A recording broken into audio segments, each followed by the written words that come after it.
Hi, this is John from Sharp Mountain Games, and today we're going to talk about setting some possible goals for our role-playing hobby in 2024.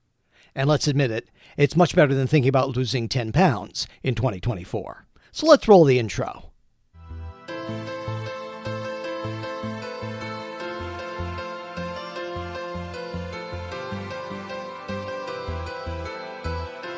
So today, since it's the new year, Happy New Year, everybody, let's talk about some goals that I've been thinking about for myself and my role-playing hobby for 2024.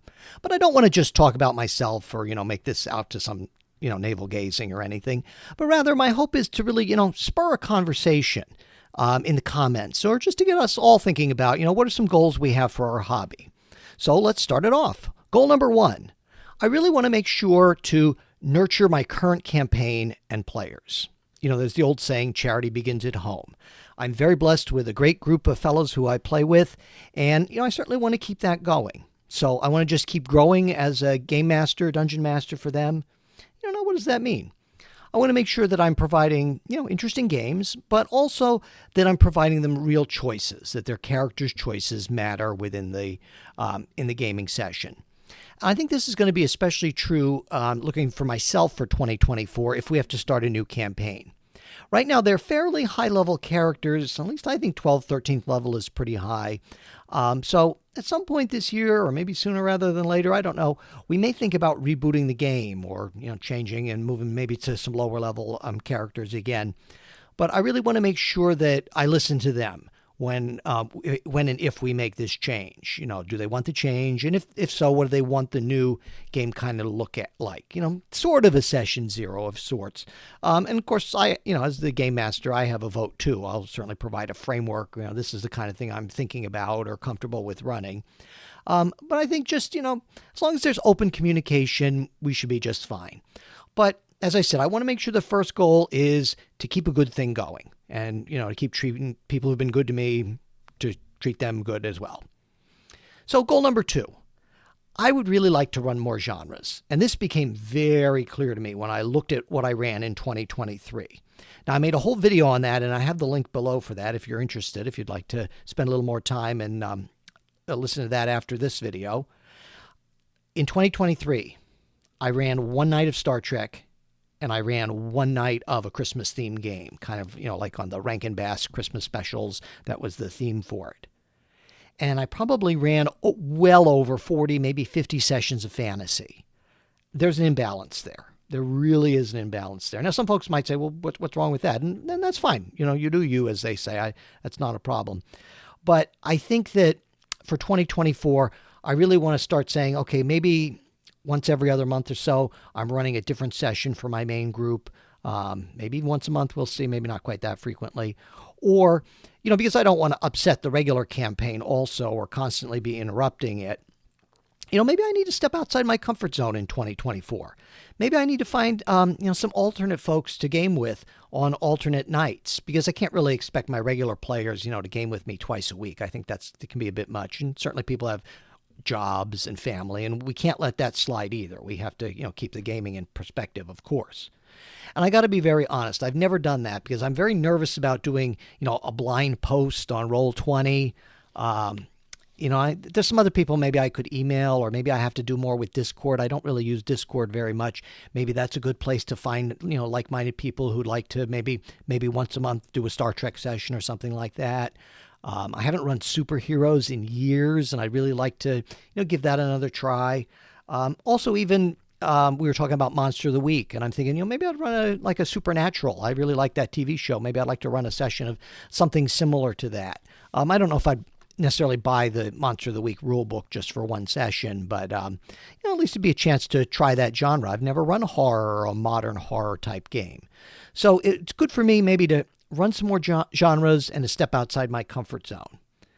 Now, my goal 3 is to be more open about my hobby. Let's face it, role-playing games are still something of a hidden interest, at least among people my age, and I suspect it's true for others. I think it's because maybe we sort of feel a little bit childish talking about, genre fiction and things like that. But let me give some perspective here, and I hope this doesn't come across as mean, but there are grown men who cry or cheer and celebrate if their sports team wins or loses. And that's really more mature, than just having a different hobby. It's certainly seen as more mainstream. But if we look at the role-playing hobby, it's very fun, it's creative, it's social. To really run a good game and really to be a good player, you have to have a lot of social skills. And I'm not saying that I'm great at it or perfect at it, but you really have to be able to work as a team and, bounce ideas off each other. It certainly requires a lot more skills than just binge watching Netflix, So my real hope is maybe I can be more open, and I guess really the ultimate hope is that maybe that would be a way to recruit some new players. Maybe people say, I really always wanted to try that, or I haven't played since I'm a kid and I'd really like to, give that a go. Now, I have no idea how successful that's going to be in 2024. And certainly probably we've all asked, maybe we don't ask people enough because we've asked somebody and it's not really for them and they decline and then we feel funny about it. I'm sure many of us have had that experience, but hey, I'd like to try to do that more in 2024. And for those of you who are not interested, I will not talk your ear off about it. If it's something that I can tell you're just, you're not into it, I'm not going to sit and tell you about my character or my game for 20 minutes. Unlike some sports fans that I might know, just saying. So, maybe for 2024, for all of us, maybe we want to let our geek flag fly just a little more openly.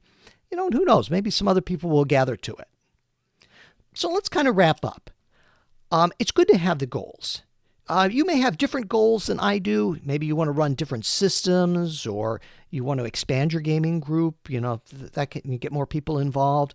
Or as one of my players said, that what he wants to do this year is to get good at just a few systems. So maybe to go a little deeper rather than wider. That he'd like to run, maybe 2 or 3 systems and really get to know those well and be able to run those, more quickly. And I think that's great. So please let me know. I'd like to keep this conversation going in the comments. But just a couple last points. First of all, our goals may change. Like I have these 3 goals and they may change or modify. We can't know what our personal circumstances are going to be, or even our gaming circumstances are going to be 100% for 2024. And that's okay. It's okay if your goals adjust and change, but it's still good to have them. And then this very last point, and I want to say that I'm speaking to myself as much as I'm speaking to anybody else here, that we're going to set these goals, but no one is going to reach them for us. And no one's going to reach them for me either. So we, you and me especially, have got to take that initiative. And it can be daunting, it can be a little bit scary, but really what's the other choice? The other choice of not having goals or not stepping outside our comfort zone, or me not stepping outside my comfort zone, is stagnation. And I'm going to say in terms of stagnation, not this year. Not this year if I can help it. I want to have a great 2024 in gaming. I want you to have a great 2024 in gaming. And who knows, maybe even for some of you, we'll be gaming together. Who can say? So thanks so much for watching, and we'll be back next time. So if you'd like to check out or purchase any of our products, we have 3 books that are in print: The Star Mermaid, The Dwarven Pickup Truck, and The Sky Tree. And the best place to get the print versions is through Amazon or Lulu. And also over on drive-thru, you can get the digital versions, or we have a number of other adventures and character classes and even some stock art available on drive-thru. And then on the Roll20 Marketplace, we have some map packs and also character cards for use. So wherever you like to shop, odds are we're there. And hopefully, we hope that you'll subscribe and like the video, and we'll see you next time.